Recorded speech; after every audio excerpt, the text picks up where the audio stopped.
ওম নমো ভগবতে বাসুদেবায়। জয় শ্রীকৃষ্ণ, রাধে রাধে। বন্ধুরা, আজ 5ই জ্যৈষ্ঠ, মঙ্গলবার, মা মঙ্গলচণ্ডীর দিন। যদিও প্রতিটি মঙ্গলবার হলো মা মঙ্গলচণ্ডীর দিন, কিন্তু জ্যৈষ্ঠ মাসের মঙ্গলবারের তাৎপর্য কিন্তু অপরিসীম। আর জ্যৈষ্ঠ মাসের মঙ্গলবার এই মঙ্গলচণ্ডী ব্রত মাহাত্ম্য কথা একবার হলো শ্রবণ করুন। তাই বন্ধুরা, প্রত্যেকটি বাঙালির ঘরে ঘরে নিষ্ঠার সঙ্গে মা মঙ্গলচণ্ডীর ব্রত পালন করা হয়। আমরা প্রত্যেকেই জানি যে ব্রত কথা শ্রবণ না করলে যে কোনো ব্রতই অসম্পূর্ণ থেকে যায়। আজকের এই মহত্বপূর্ণ দিনে জয় মঙ্গলবারের ব্রত কথা অবশ্যই একবার শ্রবণ করবে। শুরু করছি জ্যৈষ্ঠ মাসের প্রথম মঙ্গলবার জয় মা মঙ্গলচণ্ডীর ব্রত কথা। ওম হিং শ্রী মঙ্গলচণ্ডী কায়ৈ নমঃ।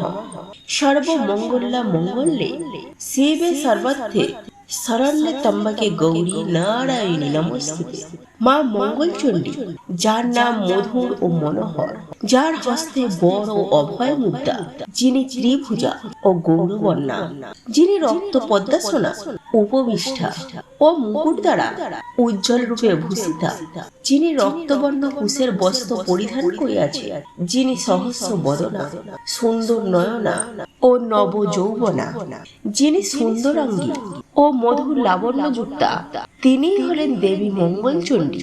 বিশ্বের মূল স্বরূপা প্রকৃতি দেবীর মুখ থেকে মা মঙ্গলচণ্ডী উৎপন্ন হয়েছে।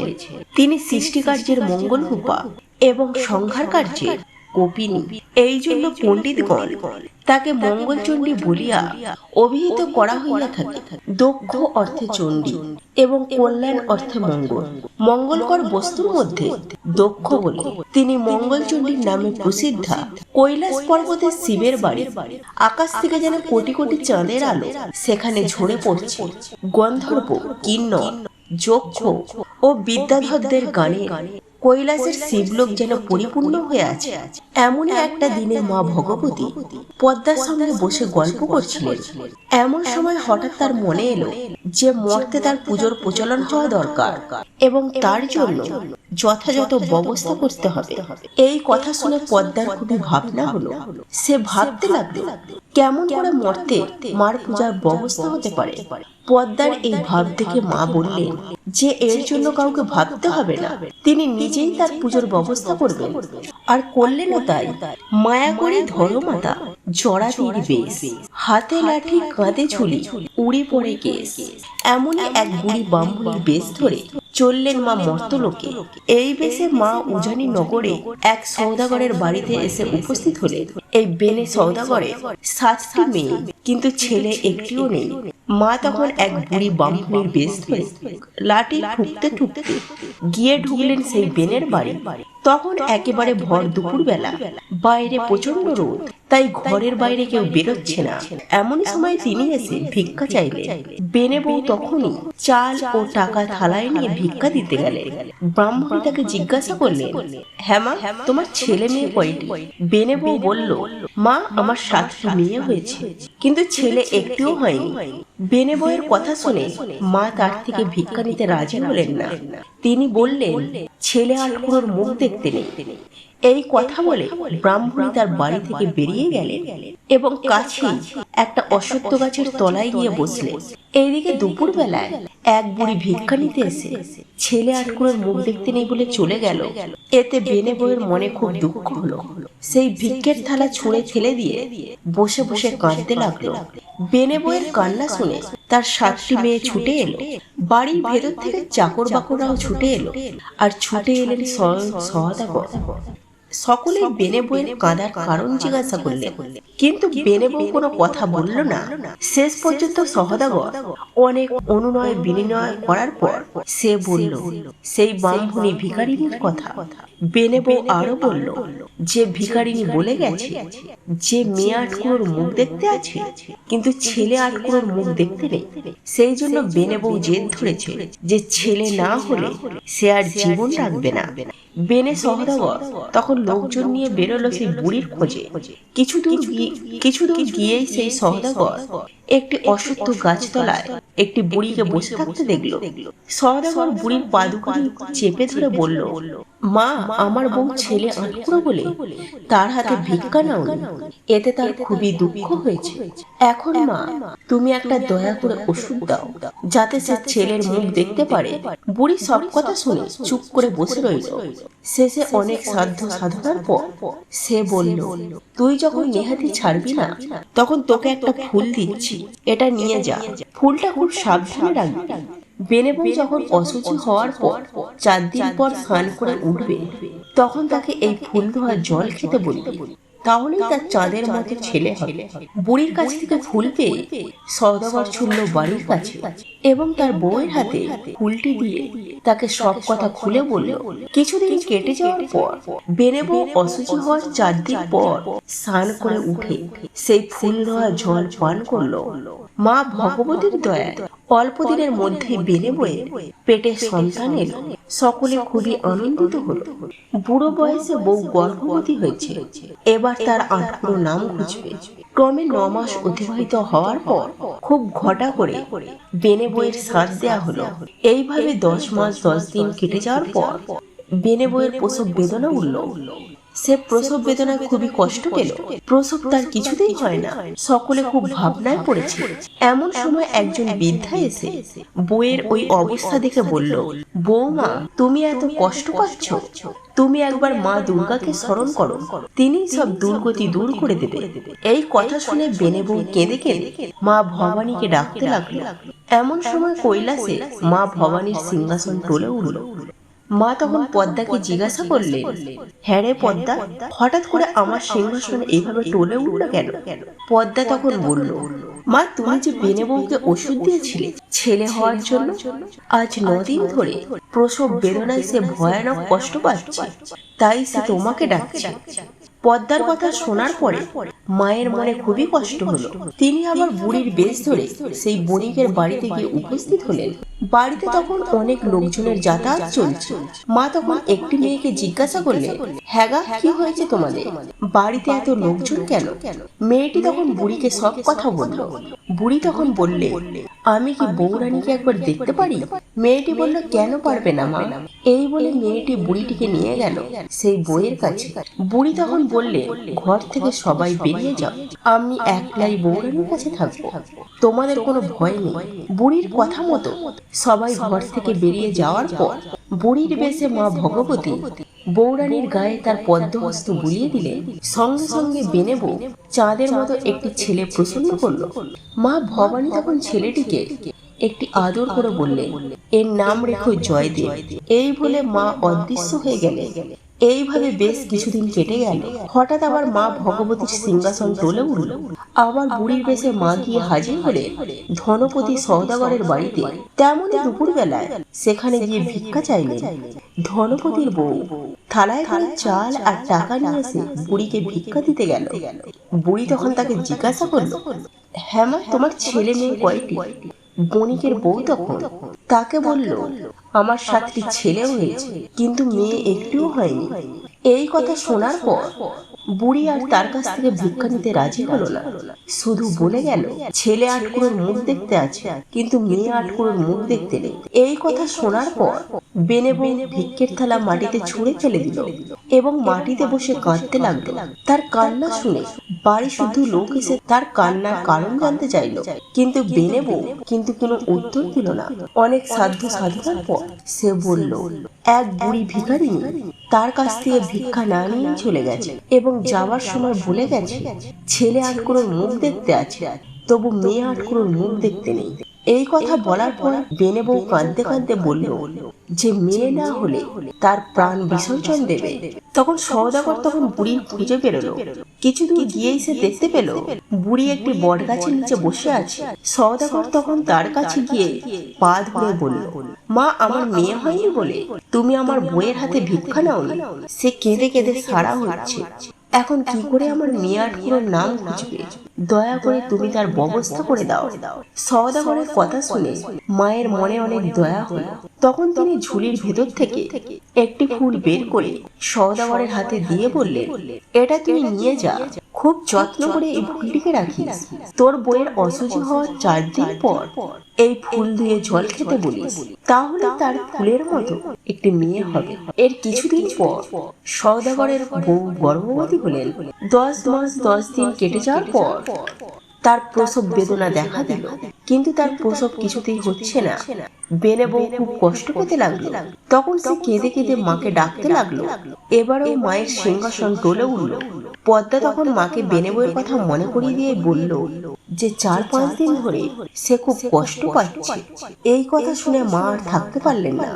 আবার তিনি বুড়ির বেশ ধরে চললেন সেই বেনে বউয়ের বাড়িতে। সেখানে পৌঁছে বাড়ির লোকের মতো বুড়ি গিয়ে ঢুকলো আঁতুর ঘরে। এখানে বেনে বউয়ের কাছে যারা বসেছিল, বুড়ি তাদের বলল, তোমরা সকলে একবার ঘরের বাইরে যাও, আমি একলাই একটু বউয়ের কাছে থাকবো। বুড়ির কথা শুনে সকলে যেন আকৃষ্ট হয়ে ঘর থেকে বেরিয়ে গেল। ঘরের দরজা বন্ধ করে বেনে বউয়ের হাতে তিনি তার কমল পদ্ম হস্তটি বুলিয়ে দিলে সঙ্গে সঙ্গে বেনে বউ ফুলের মতো একটি ফুটফুটে মেয়ে প্রসব করলো। মা তখন মেয়েটিকে নিয়ে একটি আদর করলেন এবং বেনে বউয়ের কোলে দিয়ে বললেন, এর নাম রেখো জয়াবতী। এই বলে মা ভগবতী অদৃশ্য হয়ে গেলেন। ক্রমে জয়াবতী 7 বছরে পদার্পণ করলো। সে এখন সমজুটি পাড়ার মেয়েদেরকে নিয়ে পুতুল খেলে, আবার ঠাকুর পুজোও করে। সে ছেলে খেলার মতো বালি নৈবেদ্য, কাঁঠাল পাতা, বেল পাতা, বনের ফুল এবং নানা রকমের লতা পাতা দিয়ে আপন মন থেকে মঙ্গলচণ্ডীর পূজা করতে থাকে। একদিন সে এভাবেই পূজা করছে। এমন সময় এক জয়দেবের পায়রা এসে বসলো জয়াবতীর কোলে। জয়দেব পায়রার পেছনে ছুটে এসেছিল। সে এসে দেখলো তার পায়রাটি জয়াবতীর কোলে বসে আছে। জয়দেব তখন জয়াবতীর কাছে তার পায়রাটি ফেরত চাইল, কিন্তু জয়াবতী সেই পায়রাটিকে ফেরত দিতে রাজি হয়নি। আর জয়দেবও ছাড়বার পারত না। সে তার পায়রা নিয়ে তবেই ছাড়লো। যাবার সময় জয়াবতী ও তার সখীদের জিজ্ঞাসা করলো, তোমরা কি করছো? জয়াবতী বলল, আমরা মা মঙ্গলচণ্ডীর পূজা করছি। জয়দেব আবার বলল, এতে কি ফল হয়?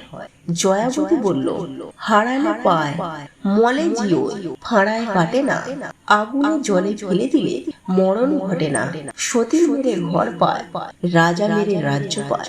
এই কথাগুলো শোনার পর জয়দেব বাড়িতে এসে রাগ করে শুয়ে পড়ল। কারোর সঙ্গে সে আর কথা বলতে চায় না। বাড়ি শুদ্ধ লোক একেবারে অস্থির হয়ে উঠল। সকলে কত জিজ্ঞাসা করল যে কিসের জন্য তার রাগ হয়েছে, কিন্তু সে কোনো উত্তর দিল না।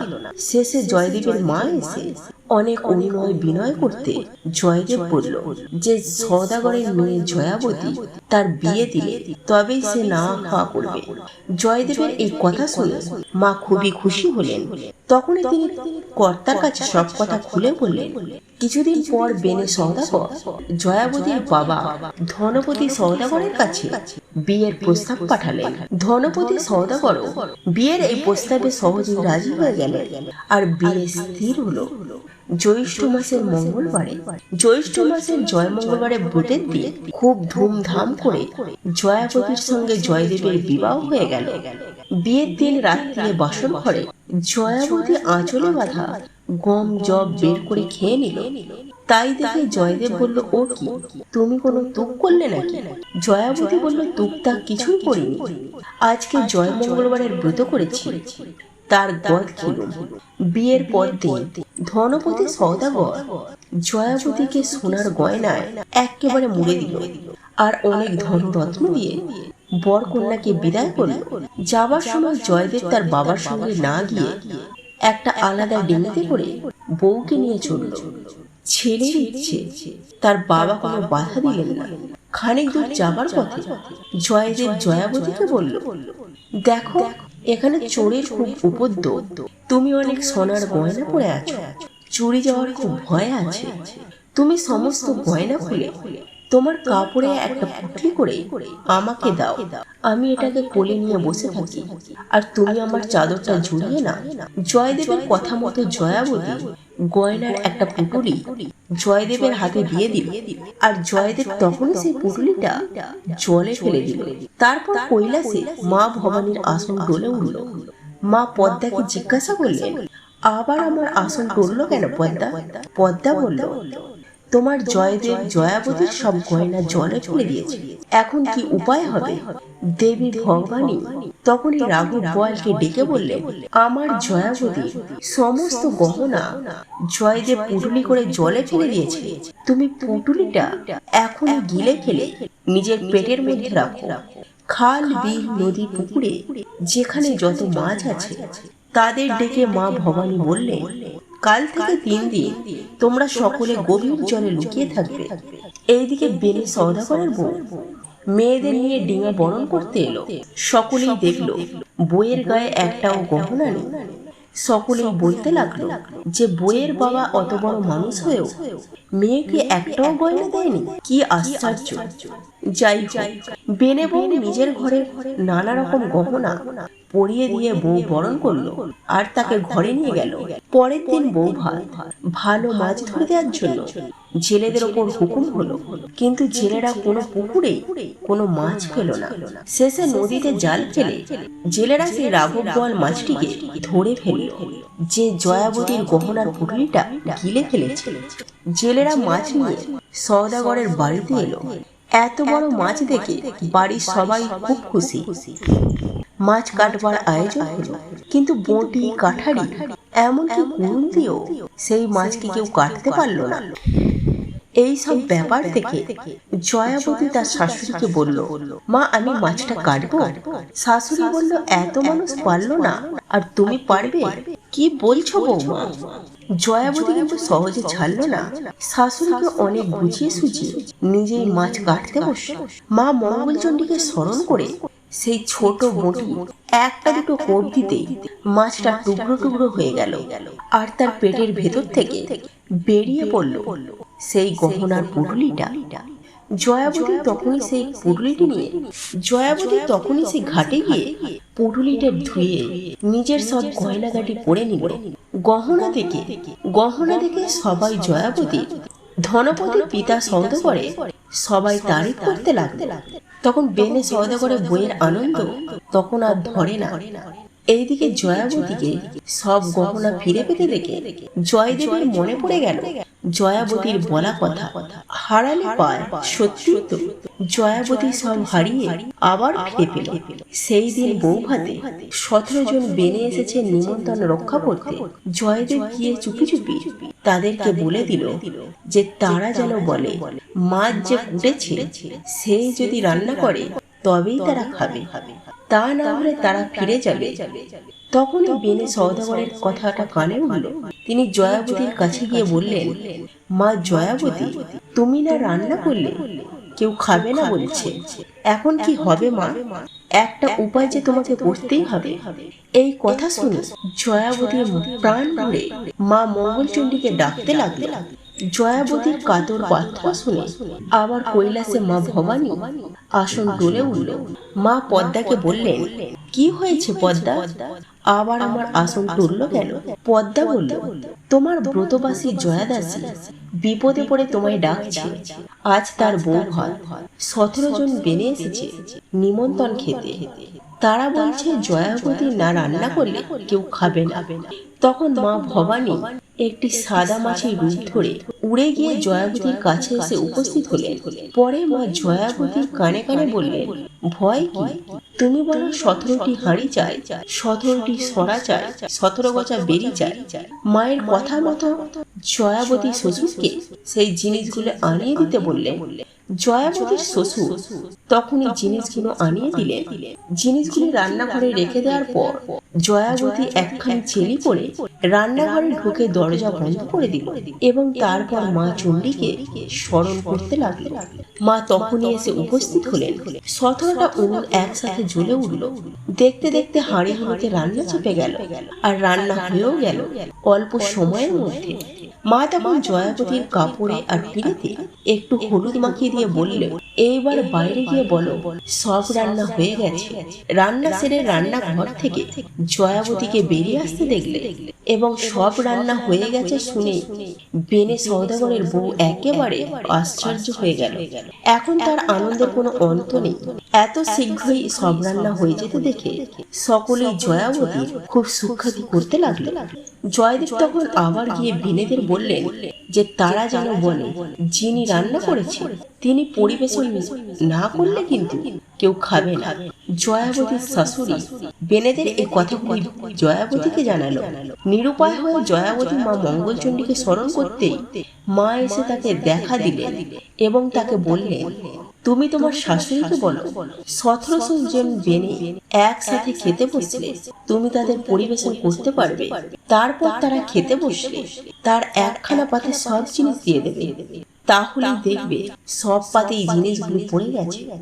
জয়াবতীর কথা অনুসারে বেনেরা সব একসাথে খেতে বসল, আর জয়াবতী একখানা পাতে সব জিনিস দিয়ে দিতে জিনিসগুলো সব পাতেই পড়ল।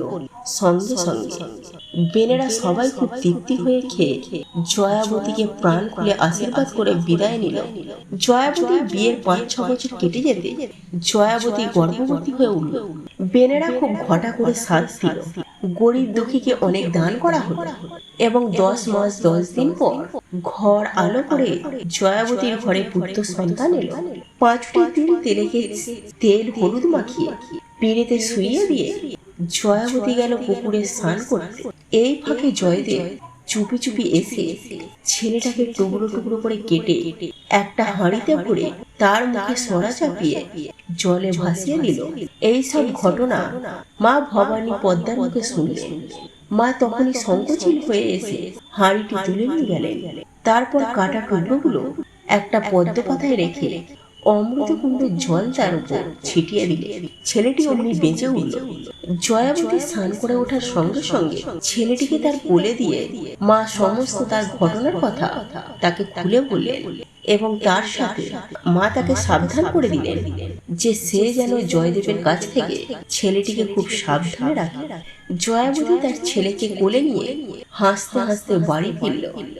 জয়দেব এতক্ষণ লুকিয়ে ছিল, এইবার ব্যাপার কি জানবার জন্য বাড়ির ভিতরে ঢুকতেই ছেলেকে জয়াবতীর কোলে দেখে একেবারে আশ্চর্য হয়ে গেল।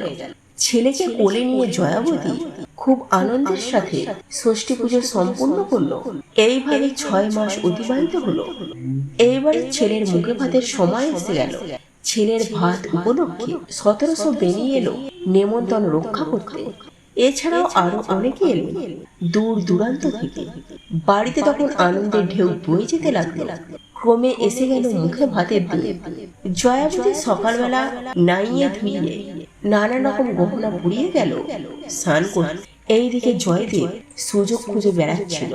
এইভাবে সে ছেলেটিকে তুলে নিয়ে কুমোরদের পোয়ানের ভেতরে রেখে এলো। সেই দিনে আবার ছিল পোয়ানের আগুন দেওয়ার কথা। সেই মতো কুমোরেরা পোয়ানে আগুন দিল, কিন্তু আগুন ধরলো না। তারা কত রকম চেষ্টা করলো, কিন্তু আগুন কিছুতেই ধরাতে পারলো না। এইদিকে কৈলাসে মা ভবানীর আসন তুলে উঠল। মা পদ্মাকে জিজ্ঞাসা করলো, ব্যাপার কি? পদ্মা বলল, আজ তোমার ব্রতদাসী জয়াবতী ছেলের ভাত সে ছেলেকে শুইয়ে রেখে গিয়েছিল স্নান করতে, আর সেই সুযোগে জয়দেব ছেলেটিকে তুলে নিয়ে গিয়ে কুমোরদের পোয়ানের ভিতরে রেখে এসেছে। পদ্মার মুখে সব কথা শুনে মা আবার এক বুড়ি বামুনির বেশ ধরে নেমে এলেন ধনপতি সওদাগরের বাড়িতে। কুমোরেরা তখন অনেকজন মিলে পোয়ানের আগুন ধরানোর চেষ্টা করছিল। মা কুমোরদের কাছে গিয়ে বললেন, হ্যাঁ গা, তোমাদের এখানে এত ভিড় কিসের? কুমোরেরা বলল, মা আমরা পোয়ানে কিছুতেই আগুন ধরাতে পারছি না। যতবার চেষ্টা করছি আগুন কিছুতেই ধরছে না। আমরা বুঝতে পারছি না ব্যাপারটা কি। মা তখন তাদের সরে যেতে বলে পোয়ানের ভেতর থেকে ছেলেটিকে বার করে আনলো এবং সঙ্গে সঙ্গে পোয়ানের আগুনটা জ্বলে উঠল। মা তখন ছেলেটিকে নিয়ে গিয়ে জয়াবতীর কোলে দিয়ে বললেন, তোমাকে কতবার বলেছি যে ছেলেটিকে সাবধানে রেখো, কিন্তু তা তুমি পারছো না। আর জয়দেব তোমার ছেলেকে নিয়ে গিয়ে কুমোরদের পোয়ানের ভেতরে রেখে এসেছিল। এই কথা বলে জয়াবতী ও তার ছেলেকে আশীর্বাদ করে মা অদৃশ্য হয়ে গেলেন। সন্ধ্যার পর জয়দেব বাড়ি ঢুকে দেখলে যে ছেলে বেশ আনন্দের সাথে মায়ের কোলে বসে খেলা করছে। এইবার জয়দেব বুঝল 3 বার চেষ্টা করার পরেও যদি ছেলেটার কোনো ক্ষতি করা গেল না, তখন একথা মানতেই হবে যে ব্রতের ফল কখনো মিথ্যা হতে পারে না। এরপর থেকে জয়দেব আর কখনো অঘটন ঘটানোর চেষ্টা করলো না। জয়াবতীকে নিয়ে সে বেশ সুখী ঘর করতে লাগলো। পরে তাদের আরো কয়েকটি ছেলে মেয়ে হলো। জয়াবতীর শ্বশুর এবং শাশুড়ি নাতি নাতনিদের মুখ দেখে আনন্দে দিন কাটিয়ে স্বর্গে গেলেন। জয়াবতী এবং জয়দেব তাদের ছেলে মেয়েদের কাছে মা মঙ্গলচণ্ডীর ব্রতের কথা প্রচার করল এবং তাদেরও প্রচার করতে বললেন। তারপর একদিন শুভ দিনে স্বয়ং ভগবান পুষ্পক রথ পাঠিয়ে দিলেন। জয়দেব এবং জয়াবতী জীবন্ত অবস্থায় সেই রথে চেপে স্বর্গে চলে গেল। সকলে তাদের এই অবস্থা দেখে খুব ধন্য ধন্য করতে লাগলো। সেই থেকেই জ্যৈষ্ঠ মাসের জয় মঙ্গলবারের ব্রত কথা পৃথিবীময় ছড়িয়ে পড়ল। মনে করা হয় জ্যৈষ্ঠ মাসের জয় মঙ্গলবারের দিন এই ব্রত শোভন করা বা অন্যকে শোভন করানো অত্যন্ত শুভ ফলদায়ক। যে রমণী এই ব্রত পালন করে তার কখনো জলে ডুবে মরা, অগ্নিতে দগ্ধ হওয়া, অস্ত্রঘাতে আহত হওয়া প্রভৃতি ঘটে না এবং তার হারানো বস্তু অবশ্যই ফিরে পায়। প্রিয় শ্রোতা বন্ধুরা, পরিবারের মঙ্গল কামনায় এই ব্রত অবশ্যই পালন করুন। তার সাথে এই ব্রত কথা সম্পূর্ণ শ্রবণ করুন। আজকের মতো ভিডিওটি এই পর্যন্ত। যদি ভিডিওটি ভালো লাগে বা সমৃদ্ধ হন তাহলে অবশ্যই একটি লাইক করতে ভুলবেন না। জয় মা মঙ্গলচণ্ডী, জয় ভবানী।